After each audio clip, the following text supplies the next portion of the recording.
welcome everyone to another episode of Lemongrass Roots. I'm Eamonn O'Neill, the co-founder and CTO of Lemongrass. Today, I'm delighted to be chatting to Brian Dennett, who recently joined Lemongrass as the sales practice lead for BTP, our brand new practice. So first of all, Brian, welcome to Lemongrass. Thank you so much. Definitely excited to be part of the team. And we've had some great chats since you've been on board around the BTP area, around the SAP ecosystem and how things are moving. I thought this would be a great topic for anyone who wants to learn a bit more. Certainly get your insight, which I think is among the best I've heard around how this fits together. So maybe just start from the beginning. Let's give a bit of background about yourself, Brian. Can you tell people what you've been up to for the last few years and what your background is? Yeah. So I have been in the SAP ecosystem since roughly 2006. Started out as an ABAPer, like many of us SAP technicians did. And so I focused largely on large-scale custom development efforts. I was on the customer side and then went independent for a number of years. And then switched gears, did some startups, did some AI and ML stuff. And then kind of watched the technical vision of SAP really start to take shape, BTP kind of come together and build a nice, kind of healthy runway in terms of technical investments for customers.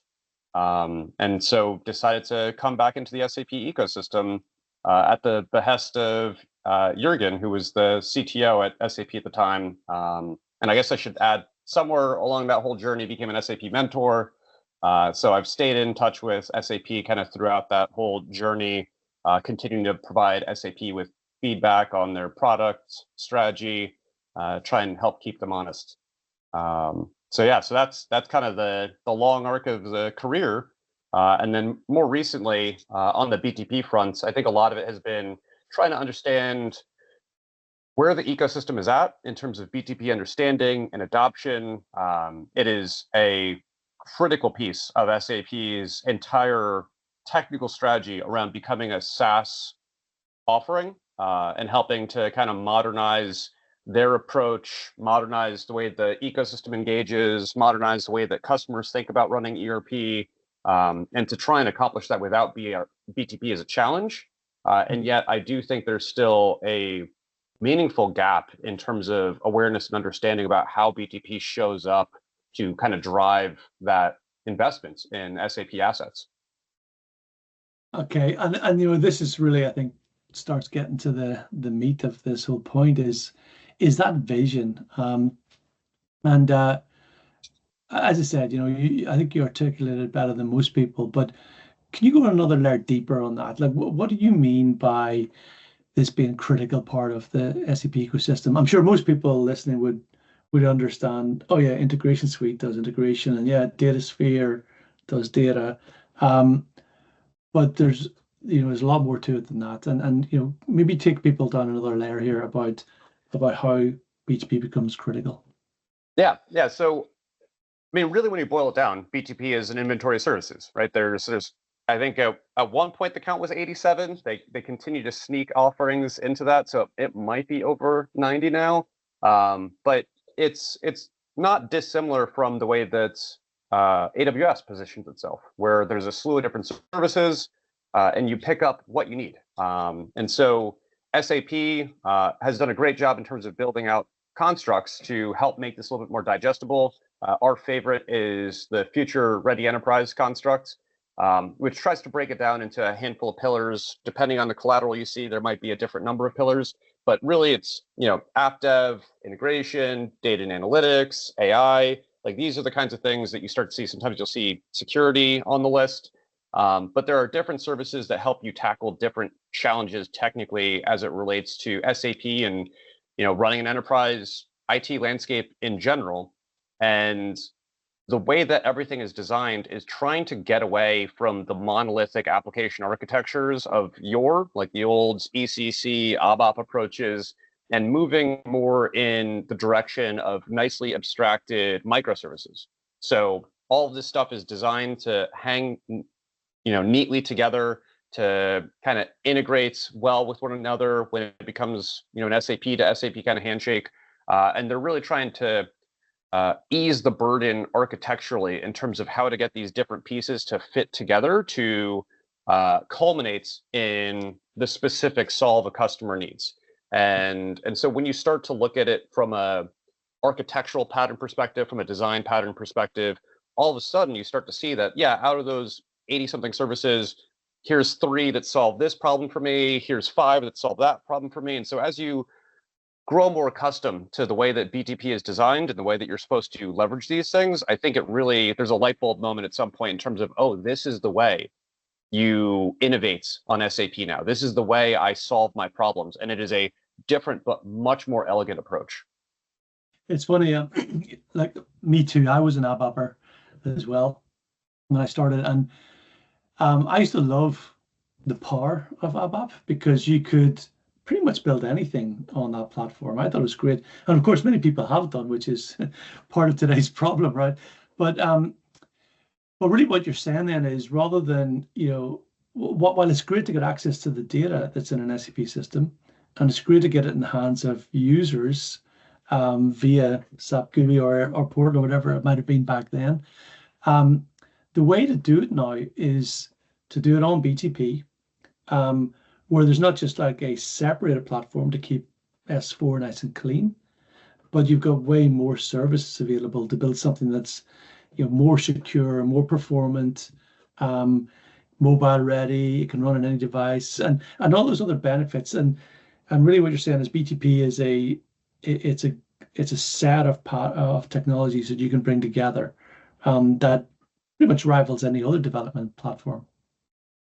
Yeah, absolutely. And I mean, this is kind of the goal that SAP has had, is that there's always that challenge in IT of how am I going to solve this, right? Like that's if you look at the broader world of IT, that is how every single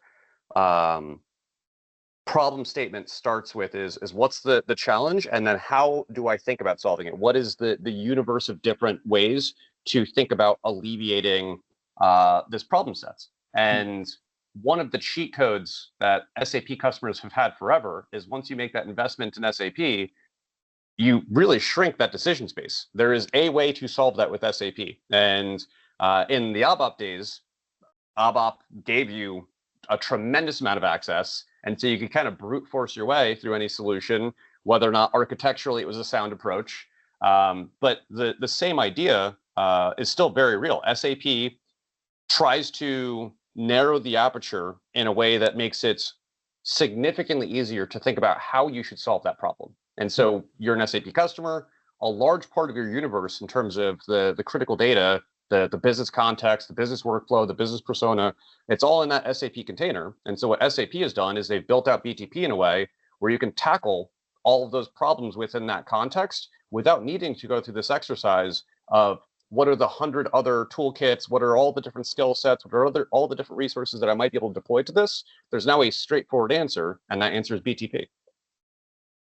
So yeah, I mean, I think it is when you position it like that, it suddenly becomes an obvious thing that SAP should do and have done now.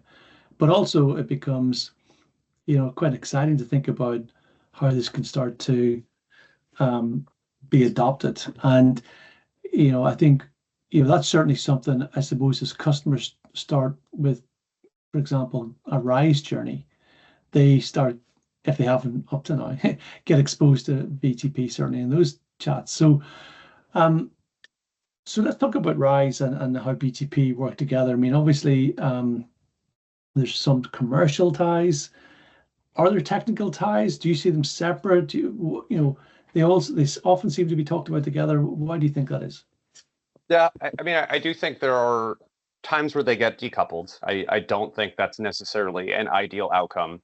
The way that, as a more BTP centric person, I think of RISE as 3 distinct phases. You've got pre-RISE, you've got during RISE, you've got post-RISE. And during any of those phases, you can think about how BTP can be engaged. And so in a pre-RISE fashion, you can think about BTP being a way to dip your toes into the modern SAP approach.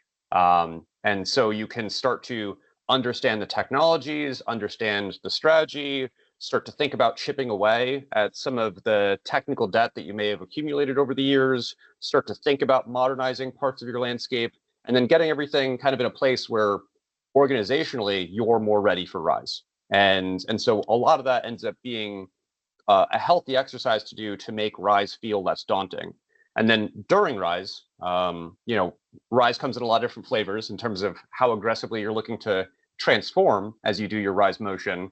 And so when you're thinking about that transformation, when you're thinking about fit to standard and trying to streamline and automate and modernize, there's a slew of different ways that BTP can show up to help support those endeavors. And so, when you're thinking about technical debts, there's the whole extension framework that SAP has, and a subset of that extension strategy ends up all residing within BTP. And so it shows up there. But then on the integration side, on the analytics side, from a user experience perspective, with things like work zone and trying to get the user away from T codes and SAP GUI and get them onto Fiori applications and making sure they've got a nice single pane of glass for what it is they have to accomplish in a day, leveraging things like SAP Task Center. Like there's so many little things that all hang together nicely to support that endeavor to empower the end user. And that's a big part of what RISE is about. It's about trying to get to a place where SAP is more modernized, where you have the right data at your fingertips, where things are more accessible. This is where like Joule and Just Ask and all that kind of stuff shows up. And so BTP is just an accelerant for getting to a lot of that. And then post-RISE, I think it's kind of obvious. When you have RISE and you're leveraging RISE properly, when you're sweating that investment properly, to do that, you're likely going to invest heavily in BTP over time. And how do customers buy BTP then? Is it part of a standard contract? Do you get credits? What are the different models that customers should be thinking about? So this is a dangerous question because I don't want to answer on behalf of SAP, and SAP does tend to change these things over time as they're still trying to right size their commercial constructs and help make it easier for the customer to go on this journey. But yes, BTP tends to have some entitlements baked into RISE to help customers get started with this whole journey, to start make some of those investments. But BTP has its own commercial vehicle. It used to be called CPEA. Now it's BTPEA, so the BTP Enterprise Agreement.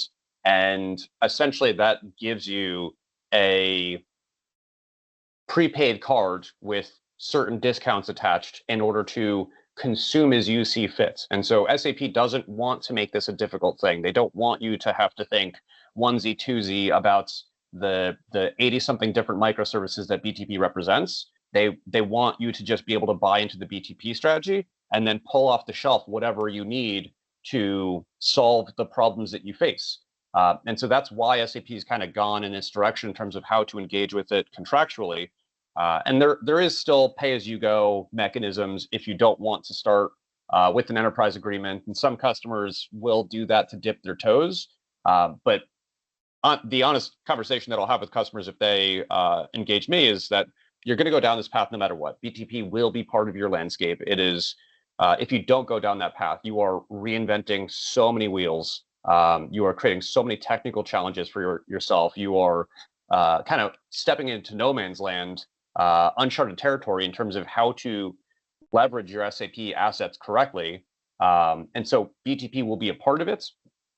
You can have discussions around how big a part of it, how big an investment you're going to make, but you're going to make an investment. And so starting out with a BTP AA and then expanding it over time is a sensible way to go. Okay, but as you say, quite sensibly, talk to the SAP account reps to make sure that it's current, or whatever they might hear is current. Okay, so basically, as part of the RISE journey, if you haven't seen BTP already, you're likely to see it then. As you say, it could be in advance, but often during and certainly afterwards. I suppose that's one of the things I've noticed is SAP are releasing more applications on BTP. So obviously we've seen Integration Suite and now DataSphere is part of that. ALM's out there. I mean, is that a vehicle? Are we going to see more of that, do you think, in the future? So that BTP becomes a channel for innovation from SAP? Yeah, for sure. I mean, SAP views BTP as the platform of innovation, and so more and more everything is leveraging parts of the BTP toolkits. And so there's nuance in terms of where things live within the SAP product org. And so some things may not necessarily be explicitly earmarked as BTP, but behind the hood or behind the scenes, under the hood, a lot of these things are leveraging the BTP toolkits. And that is so that they can all kind of hang neatly together. And so things like, Cloud ALM, that is kind of a thing off the shelf that you should absolutely be using as you think about RISE, even pre-RISE. There are things that you can leverage from it. But that's an asset that SAP has continued to invest in to ensure that you can be a good steward of your own SAP landscape. And yeah, those things are 100% designed to play nicely within BTP. And I guess maybe one good way to think about this and to frame this, and there are the visualizations. If I had a deck up, I would show it. But you'll see the thing of you've got S4 here, and then you might have the other LOBs kind of sitting around it. It'll talk about some specific functional use cases, and then underneath it, it'll say BTP, and then it'll maybe call out a couple of the pillars of BTP, like the app dev, the integration, things like that. But the important part of that visualization is that BTP is the foundation. When you think of SAP as a enterprise solution, as a SaaS offering, BTP is the platform. S4 is the largest thing that sits on top of it, but the other LOB solutions, you can think of everything moving forward as sitting on top of BTP, and BTP being the platform and the glue that makes it all work together. Fascinating. No, I think it's such a massive change that for most customers who haven't started in this journey, but it's also, it's not that difficult at going. I mean, I think we've seen some customers.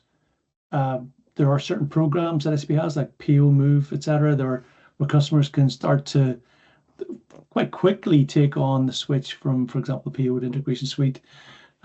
Where should customers start? I mean, 2025 is a company we're already here, but it's what should they be doing this year to start looking at BTP and adopting BTP? Yeah, I mean, that is a great question, and in many cases it becomes the question. And so I think it goes back to that idea: are you pre-RISE or are you in the midst of RISE? And based on that, I think there's certain decisions you can make in terms of what you're trying to support. Are you trying to get your organization to a place of readiness, or are you already kind of in the chaos of doing a massive transformation? And so based on that, I think there's some nuance in terms of what you want to do. But you said exactly the right thing. When you think about some of the migration motions that SAP has started to put together, so PO Move, BW Move, there's going to be one for Neo to Cloud Foundry if you've already started to invest in some of the older cloud-based app dev solutions. There's the whole Soulman migration that is starting to get put together. And so you've got a lot of technologies that, as they are getting modernized, there is an end of life for these solutions. For many of these things, 2027 is the date. And so for every customer that has those applications that are facing that end of life, they're an amazing place to start, because those are critical assets. Integration Suite in particular, we constantly call out as the linchpin of BTP and of the SAP technical strategy. And so getting onto Integration Suite as quickly as possible, starting to move your migrations over, getting off of PIPO, like that ends up being a fantastic place to start. And the nice thing about those move campaigns, those migration motions, is that SAP is putting a lot of weight behind those things. They are trying to do a lot to enable partners such as ourselves.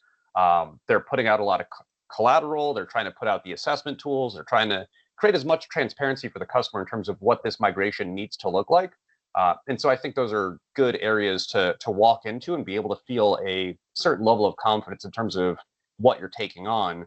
But there's other technologies that we would also call critical technologies. The four that we tend to highlight with frequency.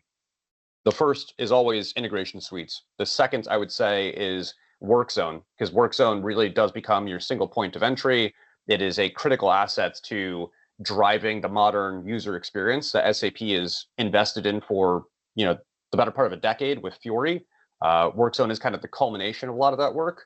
And then you've got build process automation, which is part of the build stack, which is kind of a subset of low code, no code app development tools. And build process automation, BPA, is basically the modern workflow solution for SAP. And so it ends up being a fantastic tool to solve a lot of the customization problems customers face when you think about wanting to tweak the approval process or ensure certain people get informed of things, or when you start to think about, event-driven architectures and just making sure things are moving along and the right handshakes are happening in a asynchronous way.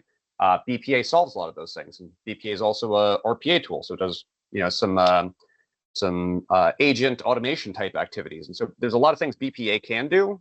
It is a critical asset in terms of the full stack of app dev technologies that SAP is building out. And so that's one that we tell customers, like, play with it as quickly as you can. Once you understand it, a bunch of use cases will light up as being easy to tackle. And then the last one that we tend to call out is DataSphere. And DataSphere is, the solution that SAP earmarked relatively early on in its inception as becoming the kind of end-all be-all apex for the data strategy. And so if you think about your data federation strategy, data cataloging, the egress of data out of SAP to power your data lakes, all of that stuff should be happening with DataSphere. And so if you're doing anything on the data front, if you're engaging the SAP Data Fabric strategy, if you're playing with SAC, there's always a reason to be thinking about DataSphere. And so the sooner you start to sweat your data assets appropriately in that SAP context, the more empowered you'll be from a data and analytics perspective. Wow, fantastic. Well, that's a small list of things to do this year, but a good list nonetheless. And I guess finally, it's going to be your first full year at Lemongrass this year. And again, we're really excited that you're leading this charge for us. So, like, what are customers going to expect from you guys and the team that you're building? Yeah, I mean, this will be a busy year for us. It's already been a busy year. We've been running around like crazy. And so many of the folks listening to this may have already seen us at an event or may see us at an event in the near future. And so I would say, first and foremost, don't be shy and say hello. But, we are trying to make sure that we show up supporting those migration efforts, things like PO Move and BW Move. Like, those are critical things to make sure that we are helping customers understand. And there is nuance to how you approach those things, how you create transparency, how you provide customers the opportunity to divide and conquer so that they can do their own internal enablement. And so a lot of those things we are actively shaping best practices. And we are in constant talks with SAP trying to share and refine those best practices as the whole ecosystem kind of marches forth and trying to tackle these end-of-life deadlines.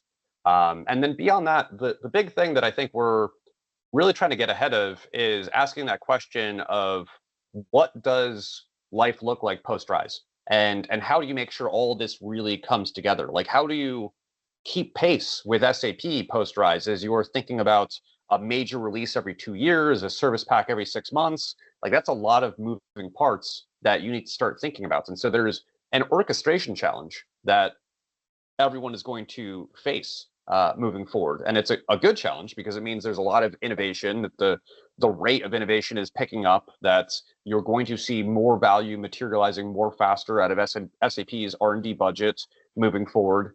And so putting yourself in a position to take advantage of that, to do the CI/CD around that, to create your testing infrastructure around that, so that those releases are as painless as possible and as quick as possible, so that you can continue to ingest all that innovation. Like, that, I think, is going to be the interesting challenge for the ecosystem as a whole. And that's the thing that we're really trying to get ahead of, is how do you bring this all together? What are the right partner solutions? What's the right bill of material to get shaped to kind of create the ideal SAP landscape to make it easy for customers to own and sweat these assets appropriately? That's fantastic, Brian. And certainly I'm really excited to see that happen as well this year. I think for existing and new customers of Lemongrass, we're really excited about, as you say, trying to explain this. How does this fit together? How do you get the most out of it? And ultimately, how do you get to this North Star that SAP is, really trying to explain to customers is going to deliver faster and faster innovation? One thing that I think is worth calling out is that I would say is part of our push to help customers innovate with BTP is a project that you've been working on that's near and dear to you. And so rather than me stealing your thunder, why don't you give everyone listening a little teaser of what it is you're working on? Yeah, no, I mean, I think this is one of the really exciting things for us. While the BTP vision, as you've explained it, is, very clear, what it can do. It does mean taking a lot of Z code or Z code from your source system, getting it over across onto BTP.